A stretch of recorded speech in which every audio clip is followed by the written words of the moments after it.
Chapter 6 Season 1 is just on the horizon, and from everything we've seen so far, with the theme, with the concepts, and everything they've shown, I really do think this could be one of my favorite seasons, if not my favorite. They obviously do need to handle the concepts right and make sure they're really fleshing out the theme, because that was a problem with Chapter 5, but that's something we'll really only know until the time comes. So for right now, let's just take a look at everything that's gotten revealed so far and, everything that was in these 2 trailers.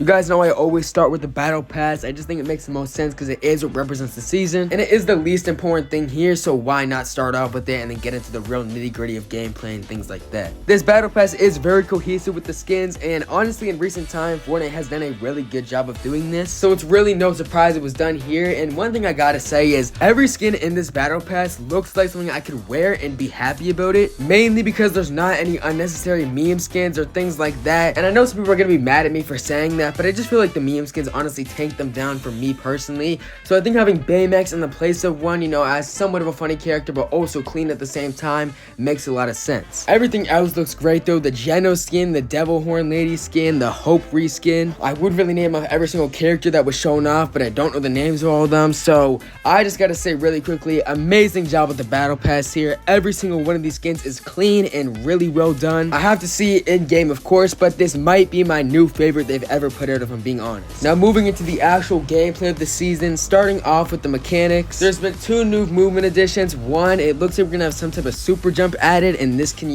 let you nerf fall damage and roll on the ground when you land. I'm not sure if this is gonna be some type of power or medallion, or maybe it's just a new mechanic they're adding for the season, but either way it looks really cool. But the most important thing in my opinion that was shown off here is the wall jumping. I've really wanted to see something like this from Fortnite for a while now. I know a lot of people out there have, so to see it actually shown off in the trailer was super sick, and I really hope it's something that stays around beyond this season. Mods also seem like they are making a return, which has made some people think that bullet drop will come back. Most of the guns in the trailer looked hit scan to me, but I'm not really sure.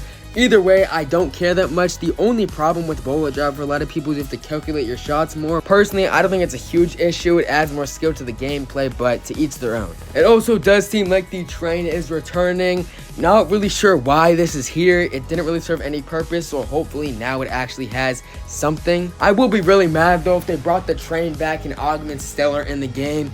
It's something that we really do need in my opinion, so I'm really hoping for them to return. They weren't in the trailer though, so who knows. Moving on to the map, from a location standpoint, this is one of the craziest maps I've ever seen. These 4 or 5 locations that got revealed within the trailer and also all the images we've seen are insane. For starters, another cyberpunk type city, which I'm super hyped about. I love these types of city locations, like I've said numerous times, and I even said I want another season just like Mega with a lot of the cyberpunk type aspects, so I'm super happy to see its return. And as much as I do love Mega City, this city POI honestly looks like it has a better layout.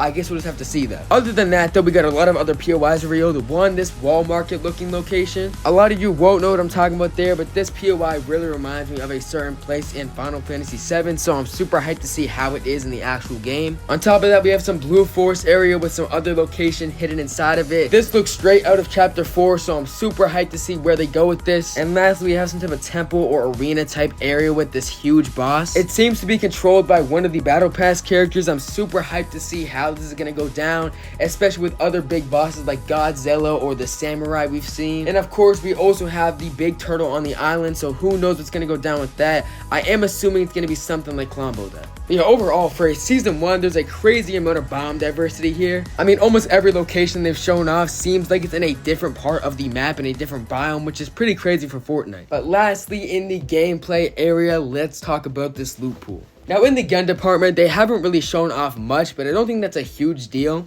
But to talk about what we have so far, for starters, we have a new shotgun. This looks somewhat like the combat in my opinion. I'm gonna be a little bit annoyed if they're remixing guns again or remaking them. I'm not really sure why they do this, but who knows? It could be a full new gun. I'm just hoping for a very strong shotgun meta this season. The new AR also kind of reminded me of the Warforged a little bit. Hopefully it's not just that thrown back in the loot pool, because by the end of the season it wasn't really that good, but I doubt that's what they would show off in the trailer. Lastly, they obviously showed us some type of SMG, which clearly has mods on it. This also looks pretty fun to use, does remind me a lot of the Stinger, so I'm just hoping they're not remaking guns and just giving them different names like they've always done. I really do want a good mix of the old Chapter 2, Chapter 1 guns with a lot of new stuff, but I don't think that's gonna happen yet. Either way, no matter what, I'm just really hoping we get a good amount of guns in each category. Chapter 4 Season 1 did an amazing job of this, where they were giving us good ARs, good shotguns, good snipers, good RPGs, good SMGs, everything. So I'm just hoping that after coming out of Chapter 2 OG, which had a lot of gun diversity, they continue the pacing here. Outside of that though, we did get a lot of other items revealed. For starters, the Kinetic Blade is obviously making its return. I always did really like the Kinetic Blade because it was really good for getting around the map and just mobility in general, but it was never the best for combat, especially after the nerf, so I'm super happy to see an actual sword arriving to the game. This katana looks absolutely sick and might be one of my new favorite mythics. And of course, lastly, there was some type of mask abilities that shoot out fire, and one of them also teleports. I'm assuming there's going to be more of these. I'm not really sure why they'd only have fire and teleportation, but who really knows? I'm not going to set my expectation there because that obviously could not happen. It would definitely be cool to get though. Either way, this loot pool looks absolutely insane. I'm just hoping we get a little bit more in the gun department. These special items look crazy enough. I don't really think we need too much more. But I mean, this is Fortnite. They definitely will deliver and give us some of the craziest stuff we've seen. Either way, I'm super hyped to see what's really going to go down in this season. So let me know down below what you guys want to see. If you did enjoy this video, consider subscribing, dropping a like, and I'll see you guys later.